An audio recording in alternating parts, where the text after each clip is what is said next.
Okay. I'm trying a new method. I'm not holding the camera. It's being held up by Legos. We are reading chapter 3 called The Apprentice, and we're reading William Carey. The Apprentice. She needs to go to sleep. Lay down. No, lay your head down. Ooh, okay.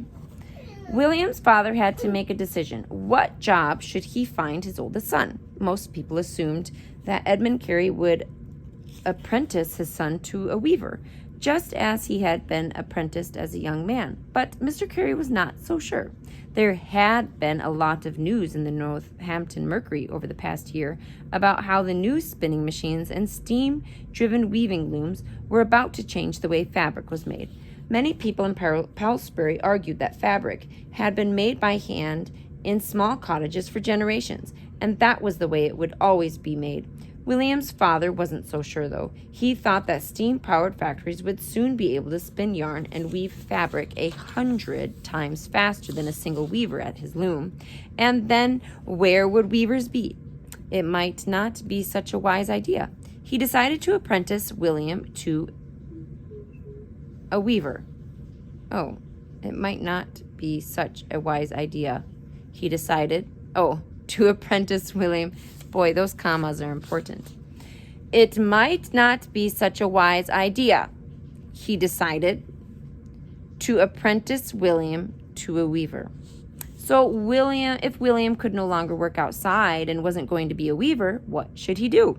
The question hung in the air for several days until Edmund Carey heard that a cordwainer named... What's a cordwainer? Mom, do you know what a good name for it? Named Clark Nichols was looking for an apprentice. A cordwainer was a person who made shoes from scratch. The job included making shoe forms out of wood blocks, cutting the leather to shape, and stitching it together. What about Bella the mouse? Bella? Okay. Cutting the leather to shape and stitching it together. This all took a lot of skill, much more skill than it took to be a cobbler, a person who mended shoes for a living. Clark Nichols lived in Piddington, a town 8 miles northeast of Palsbury. Edmund Carey made the trek there to visit Mr. Nichols. The two men talked for a while and then shook hands. Mr. Carey walked home quickly to tell his son the good news. William was now an apprentice cordwainer. Wainer. Being an apprentice was, a serious matter in 1774. A young man would sign a contract to learn a trade from a master tradesman. He would then be the master tradesman's apprentice for 7 years until he himself became a tradesman. Why would it take 7 years? In the 7 years it took to learn a trade, an apprentice did not get paid. However, along with teaching the trade to his apprentice, the tradesman fed his apprentice, clothed him, and gave him a place to live. Once signed, the apprenticeship agreement was binding, meaning the apprentice had to obey his master and could not leave until the 7 years were up. For the first time in his life, 14-year-old William Carey had to move away from home to work. In a kerchief, his mother packed him a spare shirt, a pair of knitted socks, and a tin plate and cup. The family walked him out to Wattle Road, which would take him to Piddington. 12-year-old Anne and 7-year-old Tom were sad to see him leave, but 9-year-old Polly was heartbroken. She hugged William and promised to look after every item in his specimen collection. It took William 4 hours to walk to Piddington. He could have done it faster, but he paused for almost half an hour to watch a barge being pulled down the newly dug canal just outside of Palsbury. Canals were being dug all over the countryside, and William thought a barge looked like a whole lot more comfortable way to travel. As he walked along, horses galloped by, and large carriage pulled by 4 horses also rattled past. But most people at Wattle Road were walking just as he was, and as people walked past him, William thought how sensible it was to become a cordwainer. people would always be wearing out their shoes on rough roads like the one he was walking on. It was mid-afternoon when William finally got to Mr. Nichols' workshop, which was also his cottage. He was met at the door by a tall, dark-haired boy whom William decided was about 3 years older than he. 17-year-old boy. John War is the name, said the boy, introducing himself. You must be the new apprentice. William nodded. Well, it's about time you showed up. I'm tired of doing all the deliveries myself, said John with a grin. William smiled. Any time you want to send me out for a walk is fine with me, he replied wryly. William stepped inside the cottage, thinking how much he liked John already. As he had guessed, John War was already 3 years into his apprenticeship. He showed William up the stairs at the back of the workshop and into the attic, where the two of them would share a room. William looked around at his new bedroom, thinking of where he might ask to put up shelves. He was sure that while making his delivery rounds, he'd come up with a whole new collection of specimens to study. The two boys made their way back downstairs just as Mr. Nichols bustled in the door carrying several newly tanned hides. He spotted William immediately. Glad you're here, lad, he said. Your father tells me you're a quick one. We'll soon see if that's true. You can start by picking up the leather scraps and putting them in the bag over there. He pointed to a cloth bag hanging from the back of a chair. It did not take William long to settle into the routine of work. There was plenty to keep him busy. Being the newest apprentice, he got to do all the worst jobs, like beating the leather to make it more pliable, hammering in rivets, and delivering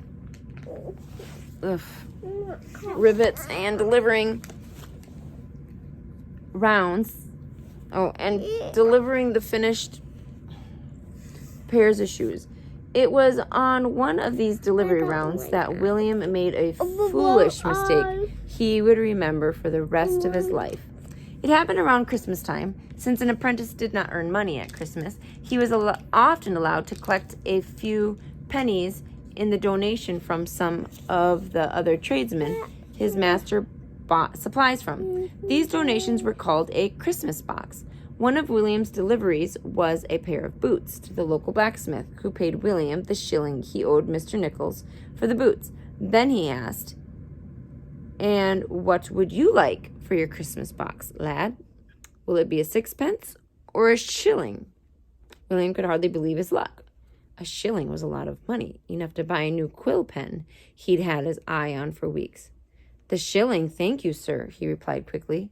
Before the blacksmith had a chance to change his mind, the blacksmith chuckled to himself as he handed over the coin, and soon William was out in the snow heading for the store to buy the quill pen. Inside the store, William pulled from his pocket the shilling he'd been given and handed it to the storekeeper. The storekeeper frowned as he turned it over in his hand. This here's not a silver shilling, lad, he said sternly. It's made of brass, if ever a coin was. You weren't trying to get the better of me, were you? The storekeeper peered down at William. William could feel his face growing red. The blacksmith had played a trick on him and given him a counterfeit coin. No wonder he had been chuckling to himself as he handed it over. The wonderful quill pen sat so temptingly on the shelf, and William had set his heart on using it that evening. In an instant, he knew just what to do. The blacksmith had given him 2 shillings, one to pay for the boots and one for himself. So why not swap the 2 coins? Who would know? Quickly, William took back the brass coin and reached into Mr. Nichols' pouch to find the silver shilling. Within a minute, it was done. The brass shilling was back in the pouch, and William was holding the quill pen he'd wanted so badly, all the way back to the workshop. William went over his act. He would look Mr. Nichols right in the eye and smile as he gave him the money pouch. If Mr. Nichols noticed the brass shilling straight away, William would run over to him and stare at it wide-eyed amazement. Then he would be stammering an apology for not noticing the counterfeit coin sooner and promise to look more carefully at every coin given to him in the future. By the time William stepped through the door, he was sure everything would go just fine.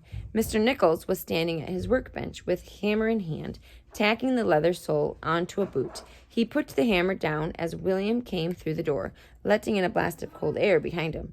The blacksmith and the rector both paid in full, said William matter-of-factly as he handed the money pouch to his employer. He could feel his heart thumping hard, but he knew how to look calm on the outside. William turned to get the broom as the floor is in need of sweeping. Mr. Nichols reached into the pouch and pulled out the brass coin. "What's this?" he asked gruffly. "Who gave you this shilling?" "The blacksmith," replied William, looking up innocently. Is there a problem with it?" "A problem? Yes, there is a problem. The coin is a counterfeit," Mr. Nichols said. Then he yelled, John, come here. I have a job for you." John came hurrying in from out back where he had been unloading a bale of newly tanned hides. That is making a lot of noise. I don't think you got the hint earlier when I pulled it out of your hands. Seems the blacksmith has given William a brass shilling. He probably thought the lad was too stupid to notice. "Seems he was," said Mr. Nichols to John while staring straight at William. "Take the coin back and demand a good one in its place." He tossed the coin to John. John pulled his coat tight around him and walked out into the cold. A chilling wind whipped in the door, but it was not as cold as the chill that wrapped itself around William's heart. William went back to sweeping the floor, but he could hardly concentrate on the simple task. Why hadn't he thought that Mr. Nichols might go back to the blacksmith? What would happen if the truth came out? He hated to think about the answer. There was no doubt that stealing a shilling was a serious offense. Very serious, in fact. The punishment for stealing a shilling or less was either imprisonment, a public whipping, or being shipped off to one of the king's plantations in America or the West Indies to work for 7 years. The only thing William could comfort himself with was the fact that it was only a shilling he had stolen.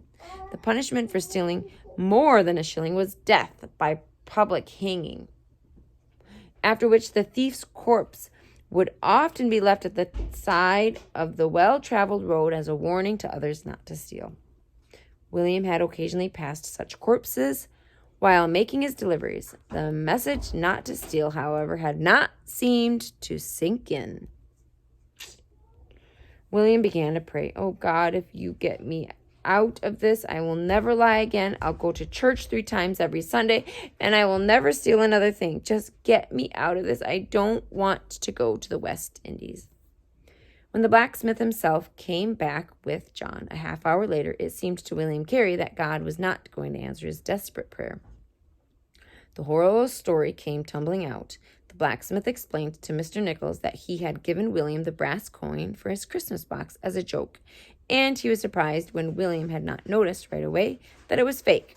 William apologized and begged Mr. Nichols to forgive him. He promised to repay the shilling with the rest of his Christmas box money. Finally, Mr. Nichols had compassion for him and agreed not to take him to the magistrate. It was a quiet Christmas for William, who was very grateful not to be on his way to the West Indies as a criminal.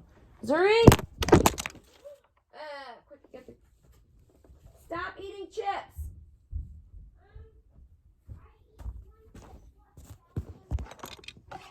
No, we already brushed your teeth. Stop it already. Oops. Sorry about that.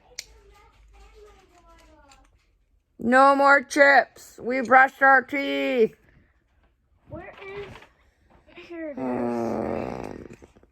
As he worked, William was never without a book of some sort close by. As he tapped tacks into the sole of a shoe, he would glance up every few strokes with a hammer and read a line or two from the book he had propped open on his workbench. Mr. Nichols didn't seem to mind his doing this, since William still managed to finish all his work. Mr. Nichols liked books himself, and had several in his home. One afternoon, William picked up one of Mr. Nichols' books to read. As he opened it, he saw that it was filled with row upon row of beautiful squiggles and curly figures. I'm guessing it's Sanskrit. Sanskrit? What's Sanskrit?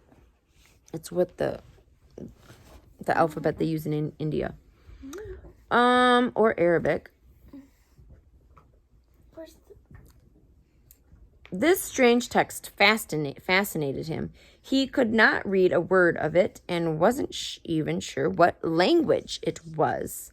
William was curious about the book and decided to investigate. He knew just the person to ask. It was rumored that Thomas Jones, an old weaver in the village of Palserbury, had been to university, a rare thing in those days. William felt sure that Thomas Jones would know something about what language it was. On one of his few days off, William hurried back to his hometown to visit Mr. Jones. He was well rewarded. Mr. Jones took one look at the book and chuckled to himself. He explained to William that the book was written in Greek. I was wrong. And he began translating some of the words. William was fascinated by the language and asked so many questions that, in the end, Mr. Jones offered to teach him the language. Mr. Jones later told William that he had expected him to give up after a lesson or two.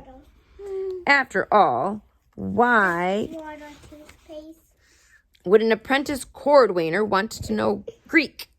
But Mr. Jones didn't know William. For 2 years, William studied Greek every spare moment he had, and by the end of that time, he could read and write the language.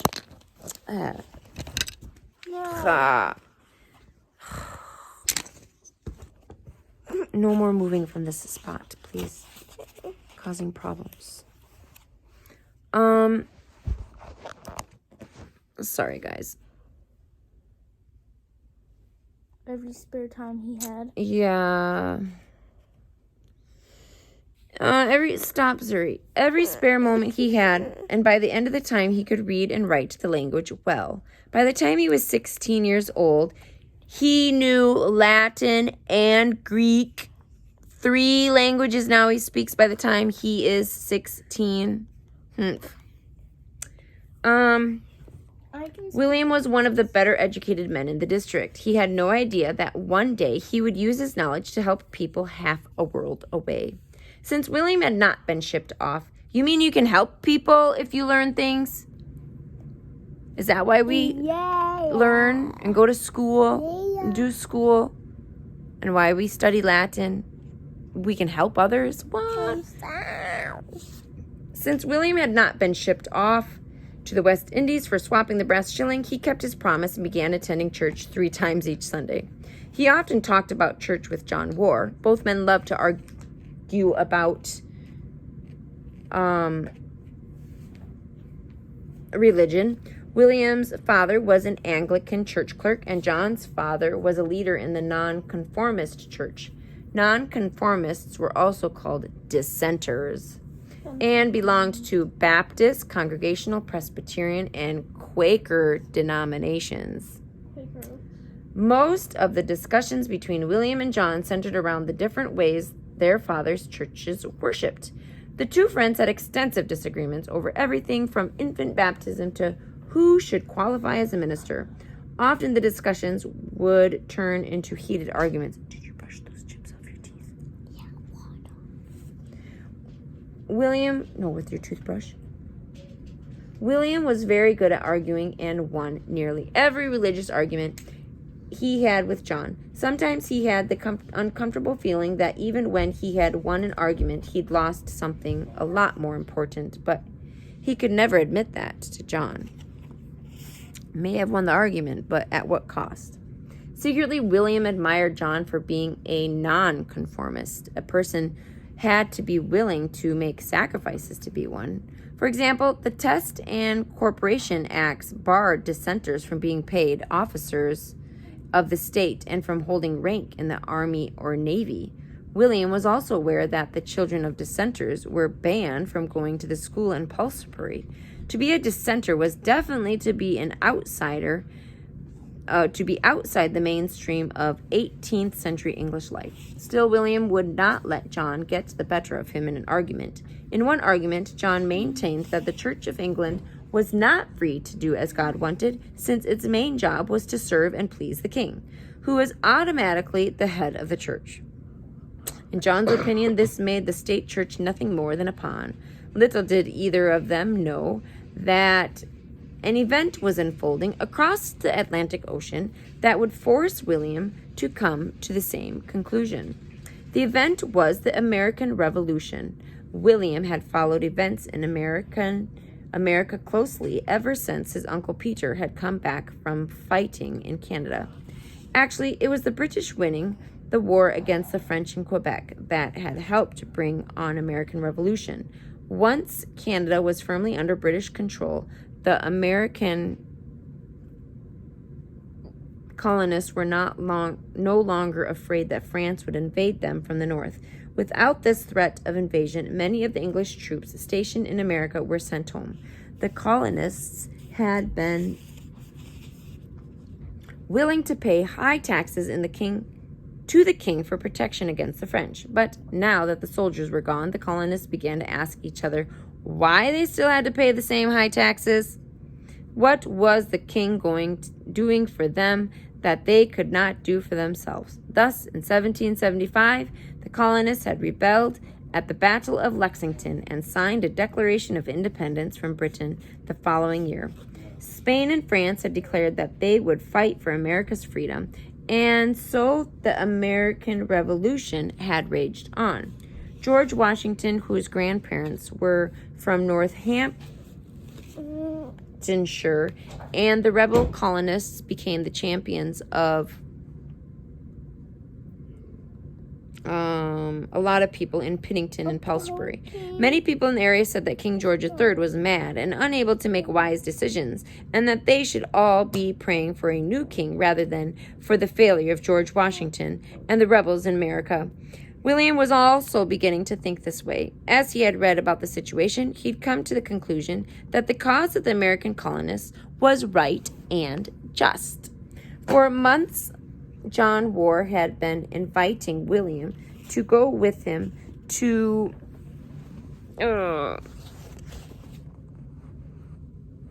where? William to go with him to a meeting house at Shackleton, but William had always refused. That is until King George III declared Wednesday, February 10th, 1779, to be a national day of prayer and fasting. Things were going badly for Britain and many other parts of the world besides the American colonies. France and Spain had declared war. And England and their warships were in the English Channel, waiting for the right moment to strike in India. British troops... They're waiting for the right moment to strike. In India, British troops were being attacked by well-organized bands of locals in the West Indies. France was fighting a sea battle with the English Navy. William wanted to take part in the day of prayer for his country. Every Englishman did, but he could not bring himself to pray for the downfall of revolutionary troops in America. Instead, he hoped they'd won. Feeling this way meant that he couldn't go to the Anglican prayer service where the king had ordered all worshippers to pray for the defeat of the American rebels. The dissenters, on the other hand, were praying for the revolutionaries to win. William thus made up his mind to accept John War's invitation to the nonconformist prayer service. William Carey had no idea what a different world he was about to enter, nor could he have known the effect he would have on the world in years to come. Sorry for all the chaos in this video.